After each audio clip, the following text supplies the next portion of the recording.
Welcome to your Daily 5 for Thursday, May 29th, 2025.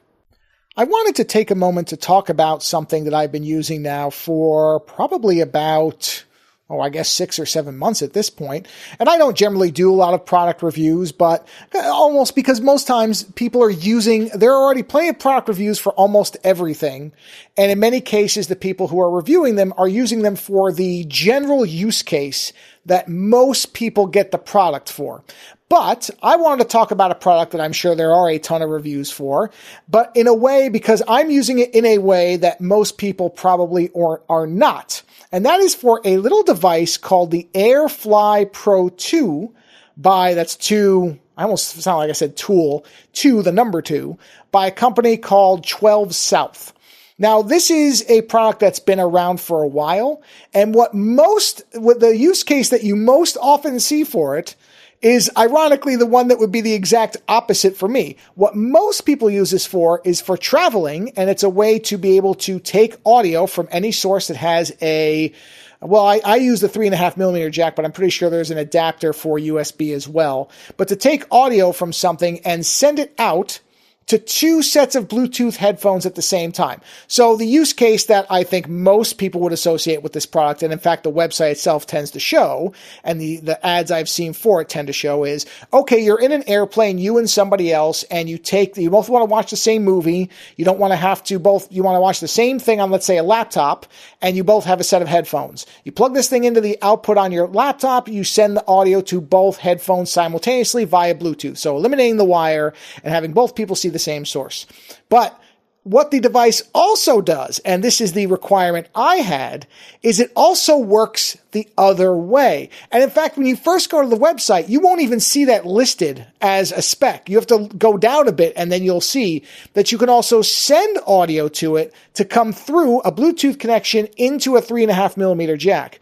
And that is the use case I most typically use for this, because my setup for my home office is essentially 3 computers at any given time. It's always at least 2, and it's often 3. And so what I use this device for is to play music from whatever active machine I'm on. And because I can just switch it via Bluetooth, I can literally just bounce back and forth between computers, which I don't do constantly. I think that would drive somebody insane.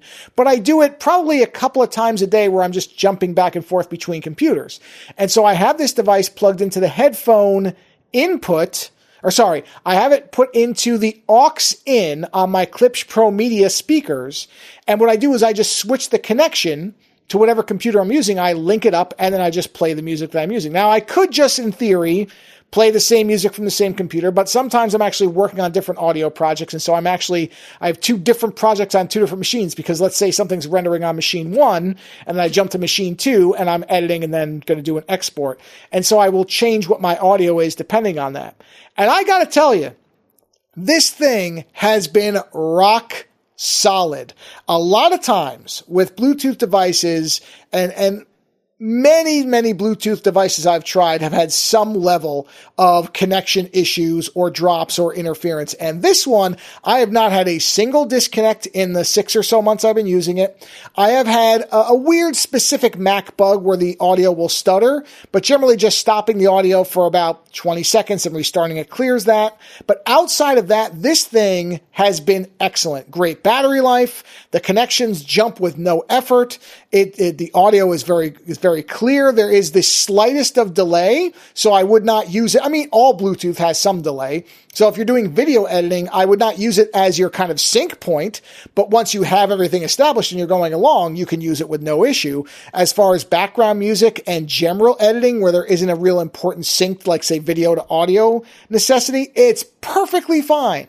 And honestly, it solved a problem. I did not like having to keep replugging into the 3.5 millimeter jack over and over and over, because I just don't like the idea of having to unplug, replug, having this thing just sitting there. The only thing about it, I will say, is it doesn't have a power saving mode. So you have to remember to turn it off. Now you can run it while powered, but you're going to get a little bit of power hum through it. I mean, that's just inevitable. But outside of that, the AirFly Pro 2, number 2, has been excellent. So if you have the specific need like I do, I almost never use it the way it's, I think, generally intended, but for what I'm using it for, this thing has been excellent. So I could not recommend it highly enough. Later.